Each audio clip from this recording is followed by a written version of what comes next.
स्वागत है दोस्तों आपका हमारे YouTube चैनल साहिल फार्मा में। मैं फार्मासिस्ट साहिल जैदी। आज मैं बात करने वाला हूँ लिंजोलिड एंटीबायोटिक टैबलेट के बारे में।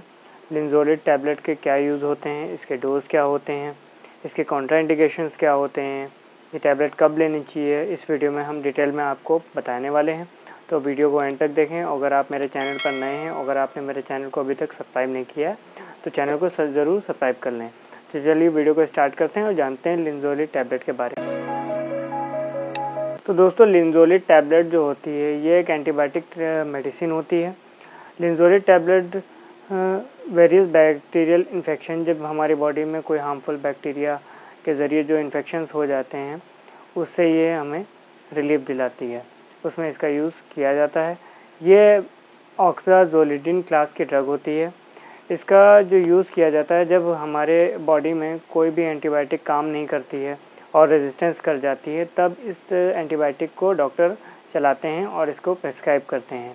तो दोस्तों ये एंटीबायोटिक जो होती है वो इफ़ेक्टिव होती है ग्राम पॉजिटिव कोकल एरोबिक और एनारोबिक बैक्टीरिया के अगेंस्ट इसका यूज़ होता है। ये MRSA और VRSA और पेनिसिलिन रेजिस्टेंस के अगेंस्ट इफ़ेक्टिव होती है ये एंटीबायोटिक। तो दोस्तों जानते हैं इस एंटीबायोटिक को किन बैक्टीरियल इन्फेक्शन में यूज़ करना चाहिए।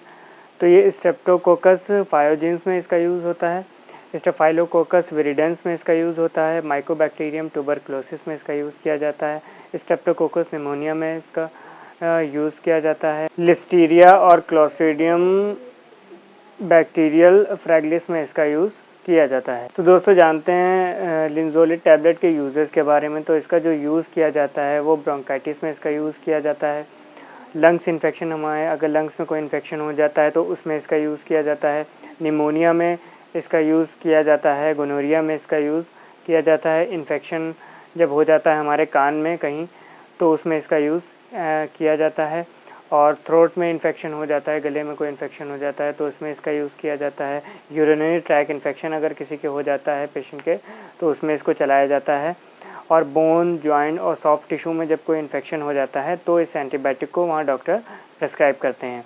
तो जानते हैं इसके डोज के बारे में। तो इसका डोज 600 mg BD में दिया जाता है, यानी एक टैबलेट सुबह, एक टैबलेट आप शाम को खिला सकते हैं।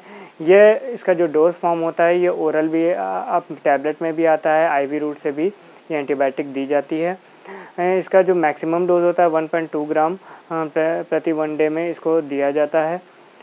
इसके दोनों फॉर्मुलेशंस आते हैं, IV रूट से भी इसको चलाते हैं डॉक्टर्स। तो दोस्तों लिंजोलिड टैबलेट की वर्किंग के बारे में जानते हैं कैसे काम करती है। तो ये बैक्टीरियल सेल वॉल को डैमेज कर देती है, उनकी बैक्टीरिया के प्रोटीन सिंथेसिस को रोक देती है, जिससे बैक्टीरिया अपना एक्शन नहीं शो कर पाता है और वो किल हो जाता है। तो दोस्तों बात करते हैं लिंजोलिड टैबलेट के साइड इफ़ेक्ट्स के बारे में। तो इसके जो कॉमन साइड इफ़ेक्ट्स होते हैं वो डायरिया हो जाता है, हेडेक हो जाती है और नौजिया होने लगती है, वॉमिटिंग होने लगती है और स्टमक पेन होने लगता है, मुंह का टेस्ट चेंज हो जाता है, ब्लड सेल्स डिक्रीज़ होने लगती हैं, इचिंग होने लगती है बॉडी में हमारे, और डिजीनेस यानी कमज़ोरी लगने लगती है, चक्कर आने लगता है, और टेस्ट माउथ जो होता है वो टेस्टलेस हो जाता है, वाइट पैचेस पड़ जाते हैं ज़बान पे।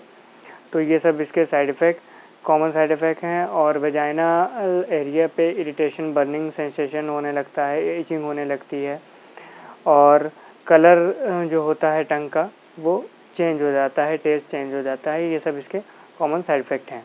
तो दोस्तों बात करते हैं लिंजोलिड टैबलेट को कब कब नहीं देना चाहिए।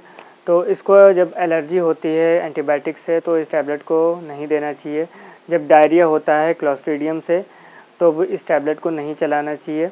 जब हार्मोन सिक्रेटिंग ट्यूमर हो जाते हैं तो उसमें इसको टैबलेट को नहीं प्रेस्क्राइब करना चाहिए, ना देना चाहिए उस पेशेंट को। जब थायरोटॉक्सिकोसिस हो जाता है, जब ज़्यादा थायराइड हार्मोन बॉडी में रिलीज़ होने लगता है, तब इस एंटीबायोटिक को नहीं चलाना चाहिए। और जब हमारे सोडियम लेवल बॉडी में लो हो जाता है यानी कम हो जाता है, तब इस एंटीबायोटिक को नहीं प्रेस्क्राइब करना चाहिए। तो जानते हैं इसकी वार्निंग के बारे में। जो वार्निंग क्या होती है, तो ये एलर्जी में नहीं देनी चाहिए। और जब सेल्फ मेडिकेशन जो ले लेते हैं, खुद से एंटीबायोटिक खा लेते हैं, तो उनको ये नहीं खानी चाहिए। ऐसे बिना डॉक्टर या फार्मेसिस्ट से कंसल्ट किए बिना कोई भी एंटीबायोटिक आप नहीं खाइए।